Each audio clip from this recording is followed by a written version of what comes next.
ನಮಸ್ತೆ ನವಕರ್ನಾಟಕ ಟಿವಿಗೆ ಸ್ವಾಗತ. ನವಕರ್ನಾಟಕ ಟಿವಿ ಜನಪರ ನ್ಯಾಯಪರ. ನೀವಿನ್ನ ನಮ್ಮ ಚಾನೆಲ್ ಸಬ್ಸ್ಕ್ರೈಬ್ ಮಾಡಿಲ್ಲ ಅಂದ್ರೆ ಈ ಕೂಡಲೇ ಲೈಕ್ ಮಾಡಿ, ಶೇರ್ ಮಾಡಿ, ಸಬ್ಸ್ಕ್ರೈಬ್ ಮಾಡಿ, ತಪ್ಪದೆ ಬೆಲ್ ಐಕಾನ್ ಕ್ಲಿಕ್ ಮಾಡಿ. ಗುಬ್ಬಿ ತಾಲೂಕಲ್ಲಿ ಈಗಾಗಲೇ 4 ಆಹಾರ ಉಪಕೇಂದ್ರಗಳನ್ನು ತೆರೆದು ಗ್ರಾಮೀಣ ಭಾಗದ ರೈತರಿಗೆ ಅನುಕೂಲವನ್ನ ಮಾಡಲಾಗಿದೆ. ಸುಮಾರು 3 ಕಿಲೋಮೀಟರ್ ದೂರದ ಊರಿಗೆ ಹೋಗಿ ರೇಷನ್ ತರಲು ಹೋಗಬೇಕಾಗಿತ್ತು. ಈಗ ಊರಲ್ಲಿ ಉಪಕೇಂದ್ರವನ್ನ ತೆರೆಯಲಾಗಿದೆ ಅಂತ ಶಾಸಕ ಎಸ್ಆರ್ ಶ್ರೀನಿವಾಸ್ ಹೇಳಿದ್ದಾರೆ. ಗುಬ್ಬಿ ತಾಲೂಕಿನ ಹಾಗಲವಾಡಿ ಹೋಬಳಿಯ ಚಿಕ್ಕಹೇಡಿಗೆಹಳ್ಳಿ ಗ್ರಾಮದಲ್ಲಿ ಹಮ್ಮಿಕೊಂಡಿದ್ದ ಆಹಾರ ಉಪಕೇಂದ್ರವನ್ನ ಉದ್ಘಾಟಿಸಿ ಮಾತನಾಡಿದರು. ತಾಲೂಕಲ್ಲಿ ರೈತರಿಗೆ ವಿದ್ಯುತ್ ಅಭಾವ ಆಗಬಾರದು, ಆದ್ದರಿಂದ ತಾಲೂಕಲ್ಲಿ 13 ಹೊಸ ವಿದ್ಯುತ್ ಉಪಸ್ಥಾವರಗಳನ್ನು ಪ್ರಾರಂಭ ಮಾಡ್ತಾ ಇದ್ದೇವೆ. ರೈತರಿಗೆ ವಿದ್ಯುತ್ ಅತಿ ಮುಖ್ಯವಾಗಿ ಬೇಕು. ಆ ನಿಟ್ಟಿನಲ್ಲಿ ರೈತರಿಗೆ ಮುಂದಿನ ದಿನದಲ್ಲಿ ಅನುಕೂಲವನ್ನ ಮಾಡ್ತೀವಿ.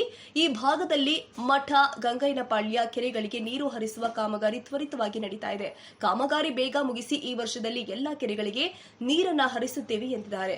ಶಿರಾ-ಚೇಳೂರು ರಸ್ತೆಗೆ 20 ಕೋಟಿ ವೆಚ್ಚದಲ್ಲಿ ರಸ್ತೆ ಕಾಮಗಾರಿಗೆ ಅನುದಾನವನ್ನ ಹಾಕಿದ್ದು ಆದಷ್ಟು ಬೇಗ ಈ ರಸ್ತೆಯನ್ನ ಮಾಡ್ತೀವಿ. ಈ ಭಾಗಕ್ಕೆ ಎಲ್ಲ ಮೂಲಭೂತ ಸೌಕರ್ಯಗಳನ್ನ ಒದಗಿಸಲಾಗಿದೆ ಎಂದ ಅವರು, ಈ ಭಾಗಕ್ಕೆ ನಂದಿನಿ ಉಪಕೇಂದ್ರವನ್ನ ತೆರೆದು ಪ್ರತಿಯೊಬ್ಬ ರೈತರು ಹಸುಗಳನ್ನ ಕಟ್ಟಿಕೊಂಡು ಡೈರಿಗಳಿಗೆ ಹಾಲನ್ನ ಹಾಕಬೇಕು. ತಾಲೂಕಲ್ಲಿ 25 ಉಪಕೇಂದ್ರಗಳನ್ನ ಈಗಾಗಲೇ ತೆರೆದು ಪ್ರತಿಯೊಬ್ಬರು ಕೂಡ ಅವರ ಊರಲ್ಲಿ ಹಾಲನ್ನ ಹಾಕಲು ಮಾಡಿದ್ದು, ರೈತರು ಹೈನುಗಾರಿಕೆಗೆ ಹೆಚ್ಚು ಹೊತ್ತು ಕೊಟ್ಟಾಗ ಮಾತ್ರ ರೈತರು ಸ್ವಾವಲಂಬಿಗಳಾಗಿ ಬದುಕಲು ಸಹಕಾರಿಯಾಗುತ್ತೆ ಎಂದಿದ್ದಾರೆ.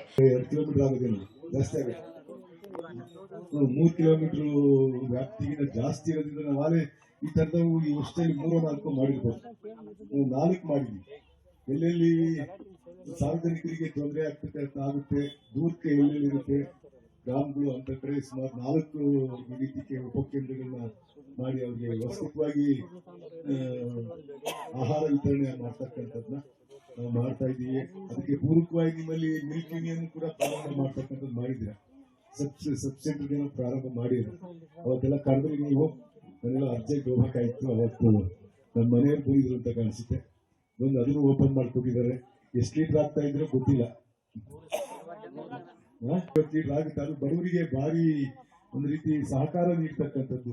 ಎಲ್ಲರೂ ಕೂಡ 1-2 ಹಸುಗಳು ಕಟ್ಕೊಂಡ್ರೆ ನಾವು ಇತ್ತೀಚಿನ ದಿನಗಳಲ್ಲಿ ಹೆಂಗಾಗಿದೆ, ಹಿಂದೆ ಕೂಲಿ ಮಾಡೋರು ಮತ್ತೊಂದು ಗಿಡ ತೆಂಗಿನ ಗಿಡ ಮಾಡ್ಕೊಂಡ್ಬಿಟ್ಟಿರ.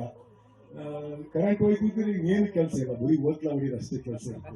ಅಂತ ಸಂದರ್ಭದಲ್ಲಿ ಕಟ್ಕೊಂಡ್ರೆ ನೀವು ಅಟ್ಲೀಸ್ಟ್ ಅವತ್ತಿನ ಕುಟುಂಬ ನಿರ್ವಹಣೆಗೆ ಒಂದು ಅವಕಾಶ ಆಗುತ್ತೆ.